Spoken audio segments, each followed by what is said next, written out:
नमस्कार प्यारे बच्चों, आप सब कैसे हैं। आप सबका अपने चैनल लर्न बाय फन में स्वागत है। आज की इस वीडियो में हम ज्ञान प्रवाह के पाठ नंबर 11 गणपति और कुबेर के बारे में पढ़ेंगे। बच्चों, क्या आप मुझे बता सकते हैं कि गणपति जी कौन हैं और कुबेर जी कौन हैं? अगर आप इन प्रश्नों के जवाब जानते हैं तो प्लीज़ मुझे कमेंट सेक्शन में लिखकर ज़रूर बताइएगा। चलिए आज की वीडियो की शुरुआत करते हैं। इस कहानी के मुख्य पात्र गणपति जी और कुबेर जी हैं। गणपति जी भगवान शिव जी और माता पार्वती के पुत्र हैं और कुबेर तीनों लोकों में सबसे धनी देवता हैं। जिस प्रकार धन की देवी लक्ष्मी माता है, उसी प्रकार धन के देवता कुबेर हैं। इस कहानी के माध्यम से बताया गया है कि किस प्रकार गणपति जी महाराज ने बड़ी चतुराई से कुबेर जी के अभिमान को चूर चूर किया। अब उन्हें किस बात का अभिमान था? चलिए आज की वीडियो की शुरुआत करते हैं। गणपति शिव के पुत्र थे, पर थे वे बड़े बेडोल।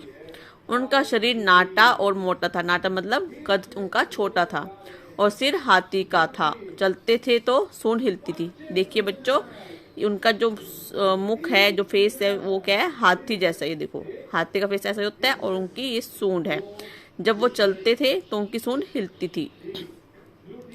वे बड़े नटखट और हंसोड़ थे। गणेश जी का स्वभाव कैसा? नटखट और हंसोड़, यानी कि जिनके फेस पर हमेशा स्माइल रहती है, हंसी रहती है, मुस्कान रहती है, प्यारी प्यारी मुस्कान। उन्हें दूसरों को सताने में बड़ा मजा आता था, क्योंकि वो शरारती थे। उन्हें दूसरों को परेशान करने में बहुत मजा आता था। जो उनकी खातिर न करता, वे उसकी नाक में दम कर देते। खातिर मतलब उनकी खातिरदारी नहीं करता, उनकी सेवा नहीं करता, उन्हें वो परेशान कर देती थी। नाक में दम करना मतलब एक मुहावरा है जिसका अर्थ है परेशान करना। गणपति भोजन बटते। भोजन बट मतलब भोजन के शौकीन थे। उन्हें तरह तरह के पकवान खाना बहुत पसंद था। जब खाना शुरू करते तो कुछ नहीं देखते, लोग उन्हें बढ़िया बढ़िया भोजन खिलाया करते। कुबेर तीनों लोकों में सबसे अधिक धनी थे। बच्चों, यहाँ पे क्वेश्चन बनता है कि तीनों लोकों में सबसे अधिक धनी कौन थे? तो उसका आंसर क्या है? कुबेर। वे सबको दिखाना चाहते थे कि उनसे अधिक धन पूरे ब्रह्मांड में किसी के पास नहीं है। लोग उनके पास सहायता के लिए जाते तो उनको बहुत अच्छा लगता था। वे मांगने वालों को खूब दान दिया करते थे। अच्छे अच्छे धनी मानी लोग भी उनसे मदद लेने जाया करते थे। धनी मानी मतलब अमीर लोग। कुबेर उन सबकी सहायता करते थे। सब लोग उनकी स्तुति किया करते हैं, उनकी तारीफें किया करते थे। अपनी प्रशंसा सुनकर वे फूले न समाते, यानी कि वो बहुत ही खुश हो जाते थे कि सब लोग उनकी वाहवाही करते हैं कि सब वो कितने हेल्पफुल है, सबकी कितनी सहायता करते हैं। अपना नाम कमाने के लिए कुबेर खूब धन खर्च किया करते थे। उन्होंने विशाल महल और बड़े बड़े मंदिर बनवाए। वे बड़े बड़े उत्सव करते और शानदार भोज देते। राजा महाराजों को मूल्यवान उपहार भेजना, गरीबों को दान देना उनका मुख्य कार्य था। आश्चर्य यह था कि इतना खर्च करने पर भी उनका धन कम होने के बजाय बढ़ता चला जाता था। आश्चर्य मतलब हैरान होना। हैरानी की बात क्या है कि वो इतना पैसा खर्च कर रहे हैं, इतना धन खर्च कर रहे हैं, फिर भी उनके पैसे कम नहीं हो रहे, बल्कि उनका धन बढ़ता ही जा रहा है। एक बार कुबेर ने सोचा कि स्वर्ग में देवताओं को भोजन के लिए निमंत्रित किया जाए। स्वर्ग में यानी कि स्वर्ग के राजा कौन है? इंद्रदेव। उन्होंने स्वर्ग के देवताओं को भोजन के लिए निमंत्रित किया जाए। भगवान शिव कुबेर के इष्ट देवता थे। अब भगवान शिव किसके इष्ट देवता थे? कुबेर के। या फिर कुबेर के इष्ट देवता कौन थे? भगवान शिव। उनकी कृपा से वे इतने धनवान हो गए थे। उन्होंने भगवान शिव और उनके परिवार को निमंत्रण देने का संकल्प किया। भगवान शिव के और उनके परिवार में कितने मेंबर्स हैं बच्चों? भगवान शिव, माता पार्वती, उनके बड़े पुत्र कार्तिकेय और उनके छोटे पुत्र गणपति जी, और उनकी जो सेवागण थे, जो उनकी सेवा करते थे वो। शिव को निमंत्रण देने के लिए कुबेर कैलाश पहुंचे। शिव के दर्शन और उनकी स्तुति करने के बाद, यानी कि भगवान की स्तुति करना या गुणगान करना, कुबेर ने हाथ जोड़कर कहा, महाप्रभु आपने मुझ पर सदा कृपा की है। आज मैं तीनों लोकों में सबसे धनवान हूँ। मैं प्रत्येक अमीर गरीब की सहायता करता हूँ। चारों तरफ मेरा गुणगान हो रहा है। यह सब आपकी कृपा का ही फल है। बच्चों, इन पंक्तियों समय में क्या समझ में आता है कि जो कुबेर है वो अपने दिव्य विधान पर अभिमान कर रहा है, घमंड कर रहा है। वो दिखाना चाह रहा है कि मैं लोगों के कितनी सहायता करता हूँ, मैं कितना धनवान हूँ, कि चारों तरफ मेरी ही चर्चा हो रही है, मेरी ही तारीफें हो रही है। भगवान शिव ने कहा, यह तो मैं सुन चुका हूँ। अब यह बताओ तुम यहाँ आए किस लिए हो। कि भगवान शिव हैं, उन्होंने उनके मन के बात को पहचान लिया कि उनको घमंड हो चुका है। उनका घमंड चूर करने के लिए उन्होंने कहा, यह तो मैं सुन चुका हूँ, कोई नई बात है तो बताओ। हे आदिदेव, मैं आपको निमंत्रण देने के लिए आया हूँ। आप अपने परिवार और इष्ट मित्रों सहित मेरे घर पधारकर भोजन ग्रहण करें। मैं आपके सम्मान में ऐसा भोज देना चाहता हूँ कि जैसा न कभी सुना गया हो, न देखा गया हो। देखो बच्चों, यहाँ पर भी घमंड की बात हो रही है कि जैसा न कभी सुना गया हो, न देखा गया हो। यहाँ पे भी क्या है, घमंड झलक रहा है कि कुबेर को कितना घमंड है, कि वो सिर्फ लोग दिखावे के लिए ही कर रहा है कि सब उनकी वाहवाही करें, उनकी प्रशंसा करें, उनकी तारीफें करें। कुबेर की बात सुनकर शिव बोले, वत्स मतलब बेटे, मैं तो बूढ़ा हो चला, खाने पीने के लिए कहीं बाहर नहीं जाता। कुबेर ने गिड़गिड़ाकर कहा, ऐसा अनर्थ न कीजिए भगवान, मेरा दिल न तोड़िए। मैं आपको निमंत्रण देने के लिए इतनी दूर से आया हूँ। यदि आप सचमुच ही नहीं आ सकते तो कम से कम देवी पार्वती और बच्चों को अनुमति दे दीजिए। यानी कि अनुमति मतलब परमिशन देना, किसी काम को करने की आज्ञा देना। भगवान शिव मुस्कुराए और बोले, मैं नहीं जाऊंगा तो देवी पार्वती भी नहीं जाएंगी। वो कहना चाह रहे हैं कि अगर मैं नहीं जाऊंगा तो जो देवी पार्वती हैं वो भी नहीं जाएंगी। यह सुनकर कुबेर बहुत निराश हो गए, दुखी हो गए। वे शिव के चरणों पर गिर पड़े, बोले, ऐसा अनर्थ न करो महाप्रभु। सब जानते हैं कि मैं आपको निमंत्रण देने के लिए आया हूँ, क्योंकि उसे घमंड है कि मैं जैसा भोज कोई भी आयोजित नहीं कर सकता। इसलिए उन्हें पहले ही बता दिया था कि मैं भगवान शिव को और उनके परिवार को भोजन के लिए निमंत्रण देने जा रहा हूँ।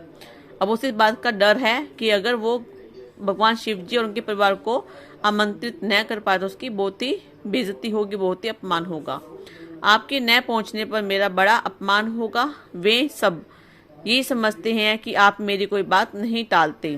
भगवान शिव ने कहा, एक उपाय है, मैं अपने बेटे गणपति को भेज दूंगा। कुबेर को इसी से संतोष करना पड़ा। गणपति की दावत का दिन तय करके कुबेर लौट आए कि जो गणपति जी हैं वो खाना खाने के लिए किस दिन आएंगे। उन्होंने वो दिन क्या कर लिया, फिक्स कर लिया, तय कर लिया। कुबेर ने इतने बड़े और शानदार भोज का आयोजन किया जो पहले न कभी देखा गया था और न सुना गया था। वह चाहता था कि आयोजन ऐसा हो कि लोग वाह वाह कर उठे, खाना ऐसा स्वादिष्ट बने कि लोग उंगलियां चाटते रह जाएं, बस चारों तरफ धूम मच जाए। आयोजन की तैयारी शुरू हो गई। हर प्रकार के अन्न, घी, साग सब्जी और मिठाइयों से भंडार घर भर दिए गए। भंडार घर मतलब स्टोर रूम। ऐसी कोशिश की गई कि कहीं कोई कमी न रहे। भोजन का निश्चित दिन आ गया। तीनों लोकों के देवी देवताओं, राजा महाराजों के परिवार और इष्ट मित्र पहुंचने लगे। सुंदर कीमती वस्त्रों, हीरे जवाहरातों व आभूषणों से सजे अतिथिगण पधारने लगे। बच्चों, जब यहाँ किसी के यहाँ प्रोग्राम होता है, किसी शादी या फंक्शन में हम जाते हैं तो हम अच्छे अच्छे नए नए कपड़े पहनते हैं, अच्छी ज्वेलरी डालते हैं, अच्छे अच्छे आभूषण डालते हैं। तो उसी प्रकार जब कुबेर ने अपने घर पर एक बहुत बड़े भोज का आयोजन किया तो सब देवी देवता अच्छे से तैयार होके नए नए कपड़े डाल के, मूल्यवान कपड़े डाल के, कीमती गहने पहनकर वहां पर आए, क्योंकि सब कुबेर चाहता है कि सब लोग आए और उसकी वाहवाही करें, उसकी खाने की प्रशंसा करें। कुबेर और उनके परिवार के लोग मतलब दरवाजे पर खड़े उनका स्वागत कर रहे थे। सारे अतिथि पहुंच गए। अतिथि अर्थात मेहमान। बस गणपति की प्रतीक्षा थी। क्योंकि जो गणपति हैं वो भगवान शिव के पुत्र हैं और जो भगवान शिव है वो कुबेर के इष्ट देवता हैं। तो मुख्य अतिथि कौन है बच्चों? गणपति जी। नियत समय पर मुख्य अतिथि के रूप में गणपति भी पहुंच गए। नियत समय मतलब जो टाइम फिक्स किया हुआ था, जो निश्चित समय था। कुबेर ने बड़े आदर से उनका स्वागत किया। पहुंचते ही गणपति बोले, मुझको भूख लगी है, भोजन कहाँ है?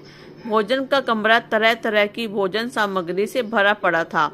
चारों तरफ सुगंध फैली हुई थी। जो इतना स्वादिष्ट खाना बना हो तो उसकी खुशबू चारों तरफ फैली हुई थी। एक तरफ थालियों में 56 प्रकार के व्यंजन परोसे हुए थे, दूसरी तरफ फल मेवे आदि रखे हुए थे। कुबेर ने कहा, महाराज सब कुछ तैयार है, बस आपकी ही प्रतीक्षा थी, मतलब आपका ही इंतजार हो रहा था। गणपति जी आलती पालती मारकर बैठ गए और उन्होंने खाना शुरू किया। उस नन्हे देवता को इतनी भूख लगी थी कि देखते ही देखते उन्होंने सामने परोसा खाना खा डाला। तुरंत दोबारा भोजन परोसा गया। गणपति उसको भी चट कर गए। तीसरी बार सारी चीजें परोसी गई। पल भर में उनका भी सफाया हो गया। इधर भोजन सामग्री परोसी जाती और उधर सफा चट, यानी कि जो गणपति जी वो फास्ट जल्दी जल्दी खाना खा रहे हैं। परोसने वालों को आने जाने में देर हो जाती तो वे बिगड़ने लगते। जो गणपति जी वो झूठा दिखावा करते कि उन्हें बहुत गुस्सा आ रहा है, क्योंकि वो खाना बनाने में, खाना उन तक लेके आने में देर हो रही है। कुबेर ने जल्दी जल्दी परोसने का हुक्म दिया, आदेश दिया। रसोई घर और कमरे के बीच दौड़ते दौड़ते परोसने वालों के पैर दुखने लगे।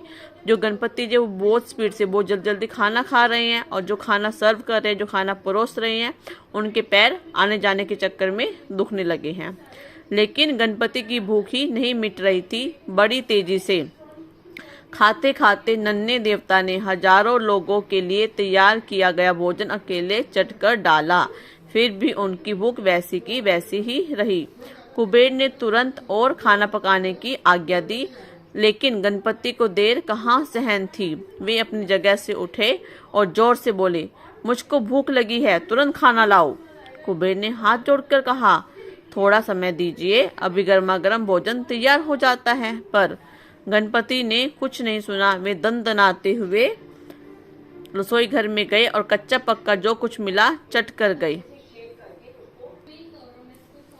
इस पर भी भूख नहीं मिटी तो भंडारघर पहुंचे। वहां रखी सभी चीजें खा गए। इस पर भी उनका पेट न भरा तो कुबेर से बोले, मुझको कुछ और खाने को दो। कुबेर लाचार था, मतलब उसके पास कोई और ऑप्शन नहीं था कि उसने हजारों लोगों का खाना बनाया था और जो अकेले गणपति जी खा गए। अब वो लाचार था, उसके पास कोई ऑप्शन नहीं था। गणपति ने कुबेर से कहा, तुमने मुझको अपने घर भोजन का निमंत्रण दिया था। जब तुम्हारे पास मेरा पेट भरने को कुछ है ही नहीं तो तुमने निमंत्रण दिया ही क्यों? अब यहाँ पे गणपति जी इस लाइन के माध्यम से क्या कहना चाह रहे हैं कि तुम अपने आप को तीनों लोगों के सबसे धनी व्यक्ति समझते हो कि तुम इतना दान पुण्य करते हो, सबकी इतनी हेल्प करते हो, इतनी सहायता करती हो, जबकि तुम अपने क्योंकि तुमने मुझे अपने घर पे बुलाया था, निमंत्रण दिया था खाने के लिए, और तुम मुझ अकेले का ही खाना या पेट नहीं भर पा रहे हो, मुझे भरपेट खाना नहीं दे पा रही हो, तो तुमने मुझे भोजन का निमंत्रण क्यों दिया था? मेरा पेट भरा ही नहीं, मुझे बड़ी भूख लगी है, अब मैं तुम्हें ही खाऊंगा। यह कहकर गणपति कुबेर की ओर लपके, यानी कि उसको पकड़ने के लिए भागे। कुबेर डर गया और भागने लगा। गणपति उसका पीछा करने लगे। आगे आगे कुबेर, पीछे पीछे गणपति। दोनों दौड़ते दौड़ते कैलाश जा पहुंचे। कुबेर शिव की शरण में पहुंचा और चिल्लाने लगा, रक्षा करो, रक्षा करो। कुबेर उनके पैरों पर गिर पड़ा। शिव ने पूछा, क्या बात है? गणपति ने कहा, कुबेर ने मुझको पेट खाना नहीं खिलाया। भरपेट मतलब पेट भर कर खाना नहीं खिलाया। मुझको भूख लगी है।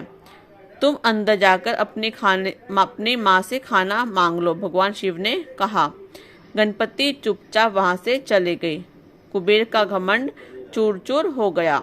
इस कहानी का मोरल क्या है? इस कहानी से हमें क्या शिक्षा मिलती है कि दिए दान पर अभिमान कैसा?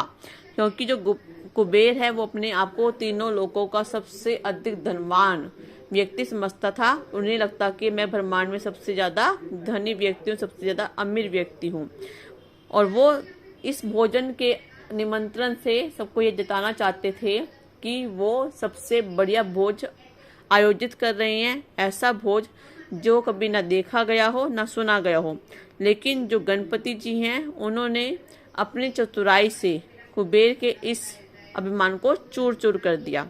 बच्चों, आज की कहानी से हमें क्या शिक्षा मिलती है कि हमें कभी भी अपने जीवन में दिए हुए दान पर अभिमान नहीं करना चाहिए। अगर हम किसी की हेल्प करते हैं तो उसे नहीं जताना चाहिए कि हमने तुम्हारी इस तरह से सहायता की है।